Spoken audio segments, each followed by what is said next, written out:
Demon Slayer Infinity Castle is in theaters now, and geez, Demon Slayer, K-pop demon hunters, it's not a great time to be a demon.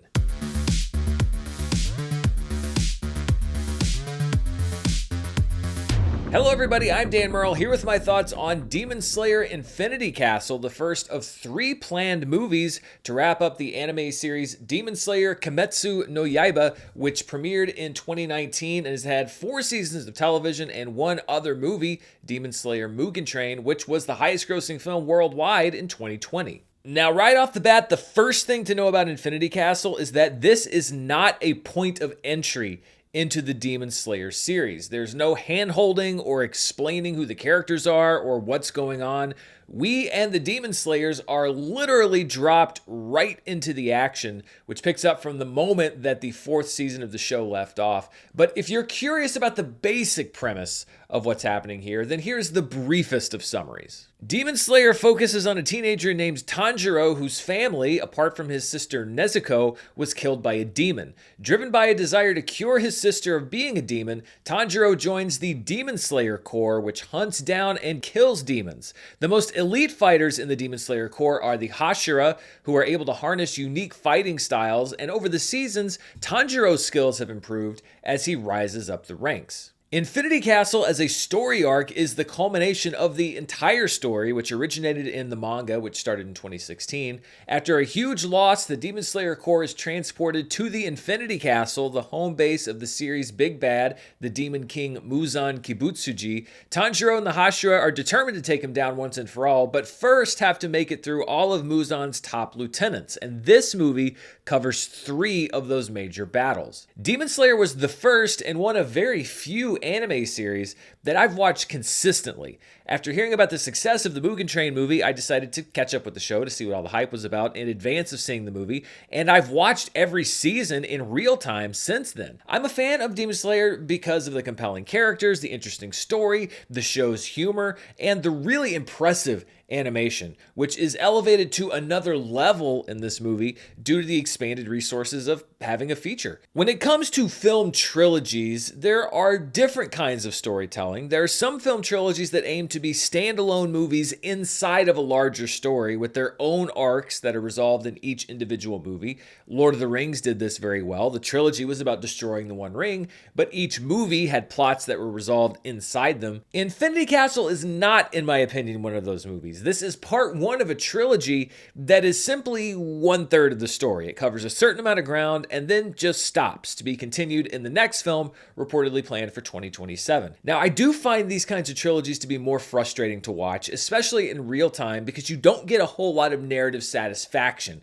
The good thing about Infinity Castle Part 1, which it should probably be called, is that it at least doesn't end on a major cliffhanger. The story isn't resolved, but we know where the franchise's main characters stand. One of the things that I like about the Demon Slayer TV series is that it plays with narrative structure. Each season often has 3 or 4 major demons for Tanjiro and the Demon Slayers to fight, but just as that fight is reaching its conclusion or directly after a killing blow has been landed, we then get a flashback to the demon's life as a human and what drove it to become this monstrous killer. This often adds poignance to the story and keeps the show from just becoming a repetitive combat series. You don't necessarily like the demons, but the show gives you a reason to understand them. Ironically, one of the greatest strengths of the show is what I found to be one of this movie's greatest weaknesses. Now, I was already accustomed to the offbeat narrative rhythm of Demon Slayer, and I was okay with it. Instead of exposition and backstory followed by rising action and climax, we often get rising action, climax, and then backstory. We downshift. But the balance is a little off, particularly in this movie's 3rd act. The film hits a crescendo, then spends a big chunk, or basically all of its last 40 minutes or so, on backstory. The story itself is compelling overall, but it needed some trimming. I'm sure that hardcore fans of the manga will probably be happy because I assume every detail is in the movie from the source material, but it doesn't end the movie with any sort of momentum. Infinity Castle is 2 hours and 35 minutes long, and the first 2 hours fly by. The last 35 minutes make the film feel every minute its length. When you add that to some other disjointed choices when it comes to the film structure, Infinity Castle doesn't feel nearly as balanced as your average episode of the show, or even Mugen Train, which had similar narrative beats but in much better proportions. Part of it is likely that this is just part one of a bigger story, but the adaptation process could have used a bit more work. Having said that, the third act is my only real complaint with the movie. The fight scenes are exceptionally well animated and follow the agonizing, in a good way, structure that we're used to of having the good guys on the cusp of victory only for another complication to delay or derail that victory.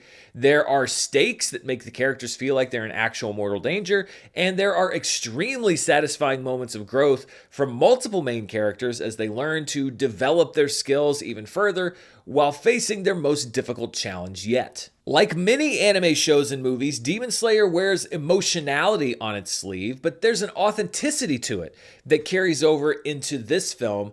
Tanjiro in particular is a genuinely earnest, kind, and forgiving character who pushes himself to do good no matter what the cost. And I think that he is a great lead for this series. We also get a new side of one of Tanjiro's closest allies, Zenitsu, who I've come around on a lot from the time I started watching the show. His other best friend, Inosuke, is sadly absent for most of the film, but is able to provide a few laughs. The Hashira are likewise sparingly used, though we do get to spend the most time with Giyu, the water Hashira, whom Tanjiro encountered at the very beginning of the show and who is his fighting companion in the film.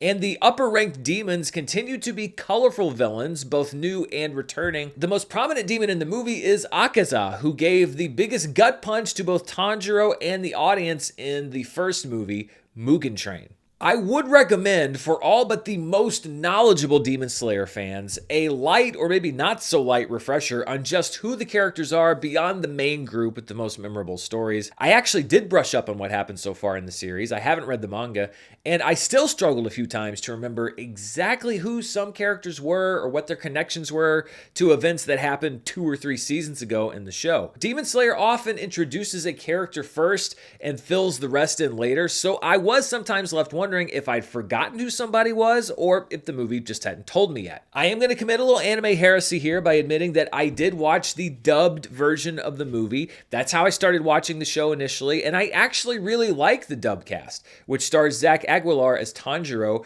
I have no reservations about switching over to the original Japanese voices if I find a dub lacking, and I've watched Demon Slayer both ways. I often find that if the English voice cast is good, I like to watch the dub, especially the first time, so I can take in all the visuals and later enjoy the original voice cast on rewatch. Having heard both voice casts in previous seasons and in Mugen Train, I don't think you can go wrong either way. When it comes to a recommendation, if you aren't familiar with the series, I still think you'll enjoy the animation in the movie, but I think you're going to be confused by the story. If you like Demon Slayer but aren't super fresh on the details, you'll enjoy the overall story but may have some questions. And if you're fully versed in Demon Slayer and remember all of the characters and all of the details, I think you'll love most of the movie, but you may have some issues with the pacing like I did. Overall, though, I'd say I liked Infinity Castle, though it did leave me a tad bit empty. The positives, though, outweigh the negatives, so I'm giving it a comfortable it's good rating with some room for improvement once it's combined with the other 2 films and isn't, for now, a disconnected part of a whole. But what do you think? Are you heading out to see Demon Slayer Infinity Castle in theaters this weekend? Are you anticipating it as much as I was? Because as I saw it roll out around the world, I was so jealous. Let me know down in the comments below. And one more PSA, if you are bringing a friend who doesn't really know much of anything about Demon Slayer, please don't talk full volume during the movie, informing them what all the details are. I can speak from experience that it's pretty annoying. Thanks so much for watching this review. If you're not yet subscribed to the channel, be sure to hit that subscribe button. Hit the like button to help this video reach more people. But most of all, thank you for watching this video. Until next time, stay safe, and I'll see you then. Bye.